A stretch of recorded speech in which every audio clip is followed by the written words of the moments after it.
Even तो हम आज एक नया टॉपिक करने जा रहे हैं, Indian knowledge and value system. इसमें वर्ण आश्रम, पुरुषार्थ, संस्कार और फिलोसॉफी एंड एजुकेशन सिस्टम भी है ना। तो हम सबसे पहले तो वो टॉपिक कर लेते हैं। देखिए, ये टॉपिक जो है इस बार सिलेबस में नया ऐड हुआ है, तो आप 100% मान के चलिए कि इसमें से क्वेश्चन आएगा ही आएगा।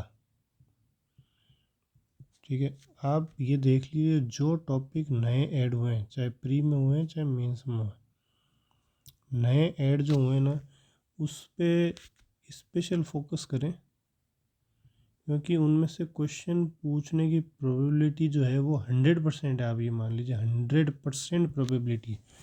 क्यों? पुराने टॉपिक में से तो पूछ के थक गया है, नए टॉपिक अगर डाले हैं तो फिर उसमें से तो क्वेश्चन पूछना वाजिब है ना। तो आप इसलिए उन पे फोकस कीजिए। तो ये जो टॉपिक है, इसको हम पहले तो जो हमारे RBSC की बुक्स में टॉपिक हमको मिल रहे हैं वो पढ़ लेते हैं, है ना। फिर बाद में जो बचेंगे उनको हम दूसरे सोर्सेज से पढ़ेंगे। जो अवेलेबल नहीं है तो फिर तो उनको दूसरे सोर्सेज से पढ़ना ही पड़ेगा। ठीक है, तो जो अवेलेबल है उनको पढ़ते हैं। तो इस जो लेक्चर है उसमें हम वर्ण, आश्रम और पुरुषार्थ, ये 3 चीज़ें हम करेंगे।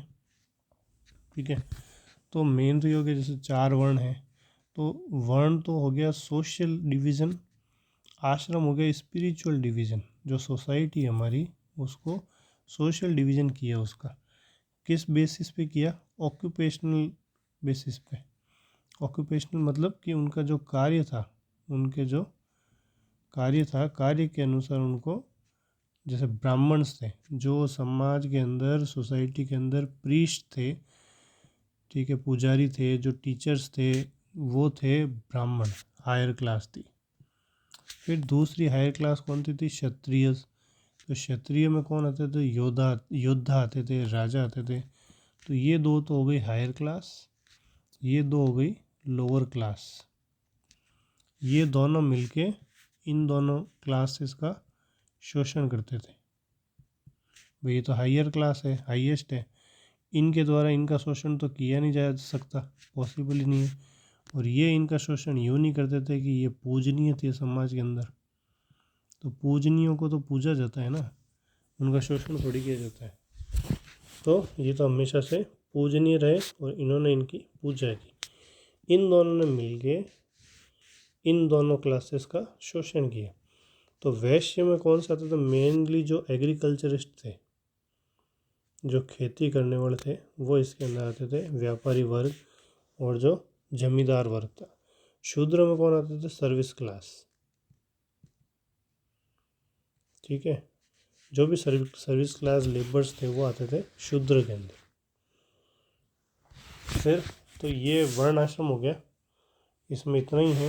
इस बुक के अंदर नहीं है अपनी 9th की, ये मैंने कहीं और से उठा के, जो NIOS है, NIOS के मटेरियल से देखा है। तो ये एक छोटा सा टॉपिक था इसका, तो इसको ले लिया। फिर आश्रम क्या है? आश्रम स्टेज ऑफ लाइफ है। ठीक है, स्टेज ऑफ लाइफ है। तो 4 आश्रम के बारे में हमारे ऋग्वेद में बताया गया है। ऋग्वेद में 4 आश्रम कौन कौन से बताएं? तो सबसे पहला आश्रम तो है ब्रह्मचर्य। ब्रह्मचर्य आप ये देख लीजिए, एक तरह से फर्स्ट स्टेज है, स्टूडेंट स्टेज। तो इसमें क्या है? विद्या अध्ययन काल है आपका, विद्या अध्ययन काल है, विद्या अध्ययन कौशल विकास काल है। तो इसका ये हो गया, शारीरिक मानसिक ऊर्जा का संरक्षण करते हुए उसे केवल और केवल विद्या अध्ययन में लगवाना है, अथवा किसी कौशल को सीखने में लगाना है। इसके बिना आपको सफलता प्राप्त नहीं हो सकती। इसके बाद आदमी प्रवेश करता है गृहस्थ आश्रम में। ठीक है, आपने अपने स्टूडेंट काल निकाल लिया, सबको कंट्रोल किया, अपने इंद्रियों को कंट्रोल किया, अपनी इच्छाएं थी उनको कंट्रोल किया। अब आपका टाइम आया है अपनी इच्छाएं पूरी करने का, आपकी जैविक प्राकृतिक आवश्यकताएं जो हैं उनकी पूर्ति का। ठीक है, तो ये किससे होगी? एक तो विवाह संस्कार में आदमी बन जाएगा। विवाह संस्कार जो है, उसमें संस्कार भी आपके टॉपिक है, इसमें संस्कार हम अलग लेक्चर में देखेंगे। तो विवाह संस्कार में बन जाएगा और अपनी जो भी इच्छाएं हैं और परिवार की जो इच्छाएं उनको पूरी करेगा। फिर इसके बाद एक पीरियड आएगा आपका, थर्ड स्टेज जो आएगी वो आएगी वानप्रस्थ आश्रम। ठीक है, आपने अपनी इच्छाएं सब पूरी कर ली, आपने अपने जीवन का आनंद ले लिया, अब आपको ज़रूरी है वानप्रस्थ जाने का। वानप्रस्थ मतलब ये नहीं कि वन के अंदर प्रस्थान कर जाओ आप। वानप्रस्थ का मतलब हो गया समाज में ही रह के लोक संग्रह का काम करें, लोगों के हित का काम करें, समाज सेवा करें, आत्मा की सेवा करें, विश्व सेवा करें। आत्मा सेवा मतलब खुद की सेवा करें, मतलब कि भगवान में ध्यान लगाएं। उसके बाद ये सब करने के बाद में जो आपकी लास्ट स्टेज आएगी, जब आप बुढ़ापे की तरफ अग्रसर हो जाएंगे, आपका जो शरीर है काम करना बंद कर देगा, तो आप अब अपनी आत्मा को याद करें, आत्म साक्षात्कार करें, खुद से बात करें और भगवान में ध्यान लगाएं। ठीक है, तो जो है ये स्टेजेस ऑफ लाइफ हो गई। लोक कल्याण से विमुख नहीं होना है, आपको लोक कल्याण तो करते ही रहना है, लेकिन साथ साथ में अपना आत्म साक्षात्कार करना है, जीवन के परम सत्य में स्थित होना है और प्रवचन व स्वाध्याय करना है। ठीक है, तो ये हमारा जो हो गया आश्रम वर्ण हो गया, आश्रम्स हो गया। अब यहाँ पे ये ऋण जो टॉपिक है वो दे नहीं रखा है, लेकिन एक छोटा सा टॉपिक है ना, इसको भी हम देख ही लेते हैं, क्योंकि मान लो कहीं से क्वेश्चन पूछ भी ले, इसने दिया तो नहीं है इसमें, लेकिन हम इसको देख लेते हैं, है ना।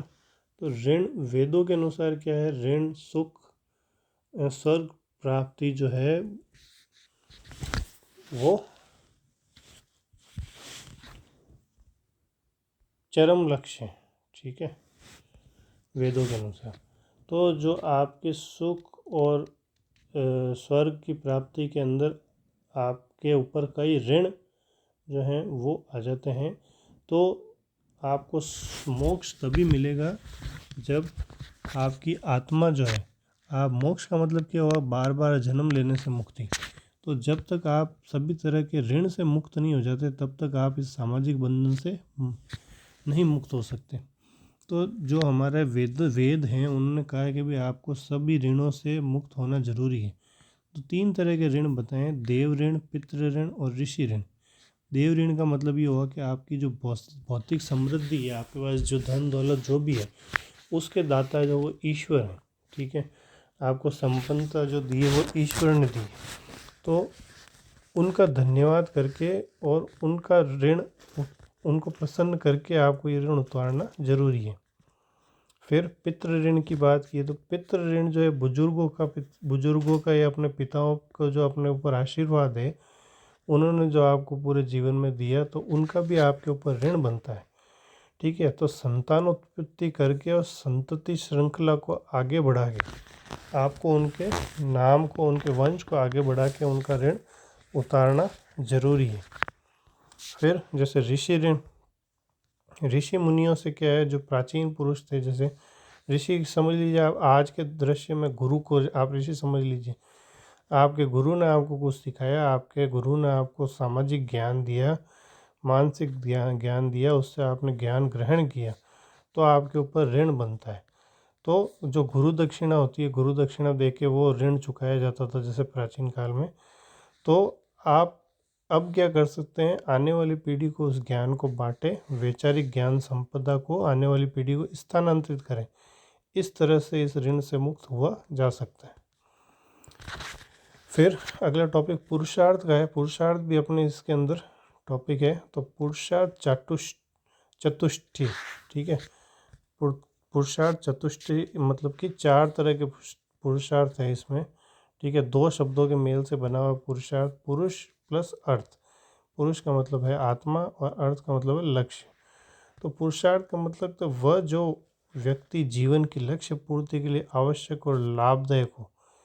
व्यक्ति के जीवन की जो लक्ष्य पूर्ति है उसके लिए आवश्यक और लाभदायक जो है वो है पुरुषार्थ। जैसे कर्मों के लक्ष्य ही पुरुषार्थ है, जिसके लिए आदमी चेष्टाएं करता है।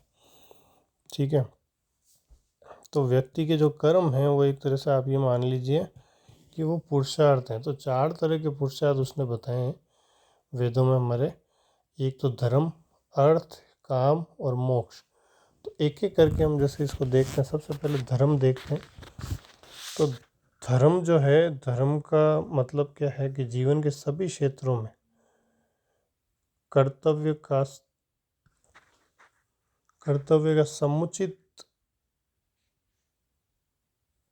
समुचित पालन करने वाला व्यक्ति ही सच्चा धार्मिक व्यक्ति है। आपके जो भी कर्तव्य हैं, चाहे वो समाज के प्रति हो, चाहे अपने पिता के प्रति हो, चाहे अपने बच्चों के प्रति हो, चाहे अपने पत्नी के प्रति हो, ठीक है, आप अगर उन सभी कर्तव्यों का पालन करते हैं तो वो जो कर्तव्य हैं उनको पालन करने वाला व्यक्ति ही सच्चा धार्मिक व्यक्ति है। तो मनु जो है, मनुस्मृति में मनु ने धर्म के 10 लक्षण बताए हैं। कौन कौन से 10 लक्षण बताए हैं? तो ये देखिए आप, जैसे एक तो उसने धैर्य, क्षमा, इंद्रिय निग्रह, मानसिक संयम, अंतः बाह्य शुद्धि, अस्तेय, धी, विद्या, सत्य और अक्रोध का भाव, ये 10 जो हैं लक्षण बताए हैं मनु ने धर्म के।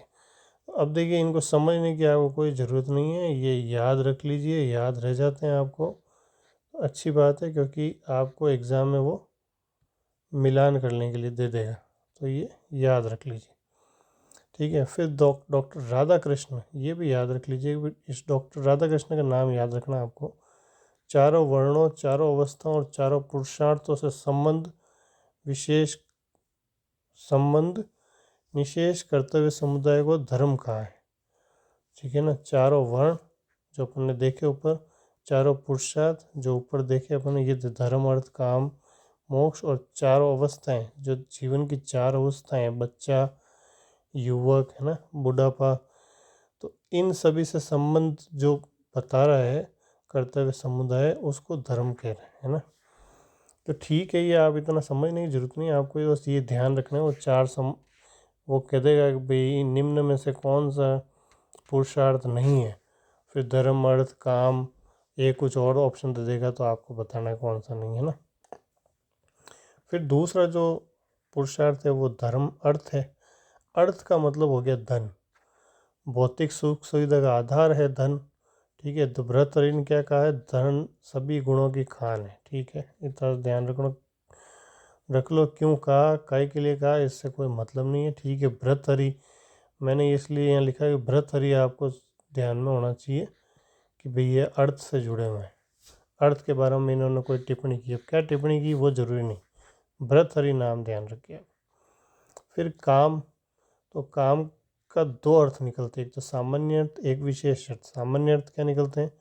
विषयानुभव जन्य, मतलब विषय के अनुसार जो जनित है वो।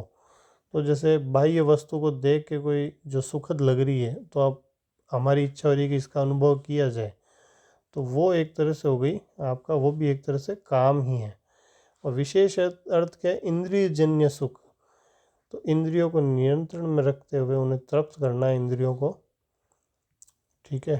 तो जैसे इंद्रिय जन्य मतलब कि आपको कुछ देखना है ना, कोई मूवी देखनी है, तो वो आपका एक तरह से, उसको आप मूवी को देखोगे तो आपकी आंखों को जो है तृप्ति का एहसास होगा। तो इंद्रियों को नियंत्रण में रखते हुए उन्हें तृप्त करना है। फिर चौथा पुरुषार्थ कौन सा है? मोक्ष। चौथा और अंतिम पुरुषार्थ है ये। तो अज्ञान के कारण क्या होता है कि आत्मा जो है वो बंधन में पड़ जाती है, और इस बंधन से छूटकर आत्मा को अपने स्वरूप का वास्तविक ज्ञान प्राप्त करना ही मोक्ष कहलाता है।